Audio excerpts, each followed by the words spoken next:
So how do you fix the camera on a FaceTime? Let's talk about it. If you're new on this channel, make sure you subscribe so you do not miss tutorials and videos like this one. There are actually more reasons why FaceTime may not work, right? So to get the most out of your iPhone, at first just restart it. Like, it's not something difficult, but you should generally just perform a quick restart to make sure that your iPhone is like fresh and ready to tackle anything, right? So this usually gets the job done. Make sure that you go to the FaceTime and that it works properly. You can also check out the FaceTime settings specifically, like the section for FaceTime within the main settings app.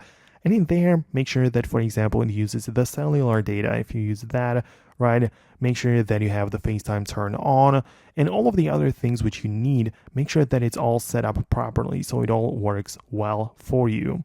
However, if there is some kind of glitch or bug inside of the software, you can also just go to the general section, then a software update, and install the latest operating system for the general iPhone, right? So the FaceTime is part of the iPhone. It's not a third-party app. So the way to update it is to perform an update for the whole operating system. So, if you don't have the latest one ready, just make sure you download this and install it.